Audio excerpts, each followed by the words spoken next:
what kind of presentation tools do you want to use, and do you know everything that there is available? The presentation tools that you use on a webinar are pretty varied. Most popular thing I think is a PowerPoint. That's what I see people using mostly. PowerPoints are great. They're very, very visual. You can have animations in them. You can have things happen, things that appear, things that come in and off the page, that move in and out. We're going to have a complete little unit on PowerPoint. The other thing neat about PowerPoint is you can socialize them. So you can do that in a number of ways. You can go online and you can take a look at things happening online within your PowerPoint. You can also tweet and engage on social media automatically by building that capacity in. And so we'll see that in our PowerPoint presentation. There's another presentation called Prezi that some people like. It's a little bit more snazzy, I think. It's a little more free flow, and I don't know. It's a little new age. People like it. It's very, very engaging. It's a lot of fun. I don't really use it a lot. I've used it a couple of times, and if you want to go, Google that, you'll probably find it quicker Googling it than waiting for me, because I'm just not drawn to it terribly myself. But I've seen it done very, very well.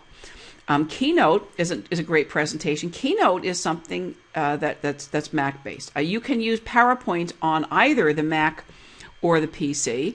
Okay, Keynote is a tool that you can use on the Mac and also on the iPad. Now, I'm still a PC gal, so I still use my PC, and until it dies and I can't bring it back to life, I will use that. My next computer will be a Mac, I'm sure. In the meantime, I'm waiting for delivery of an iPad, and I know that there's a Keynote application on the iPad. If that is something that is something I can use for a webinar, I will create a training about it. But Keynote is very, very good. I know a lot of people who are Mac-aholics like it a lot more than PowerPoint. I've seen some brilliant presentations on Keynote. Definitely worth looking at. Definitely worth doing. Mind mapping, that's what I'm doing right now. I really enjoy mind mapping. I'll do a separate little piece on that. You can prepare mind maps in advance, and you can also create them on the fly. I love mind maps. It's a really, really good way for me to organize my thinking. And as I'm organizing my thinking, I can create a mind map that I can use in a presentation like right now. This is very interesting. I'm using connect.mindjet.com right now because I want to use as many free tools as I can and stuff that keeps the cost down.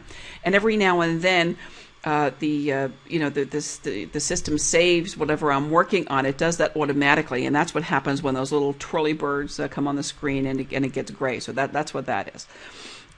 The other way of presenting is just by going live. By going live online and going to websites, surfing the web, going to a URL, looking at websites and engaging. There is one way that I forgot. Hold on, and that is by just working with a whiteboard. Some webinar platforms have built-in whiteboards with all kind of drawing tools and other great stuff.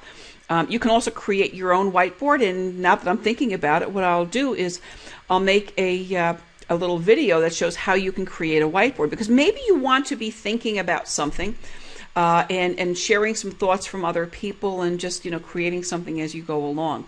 So you can create your own whiteboard, and I'll create a little video about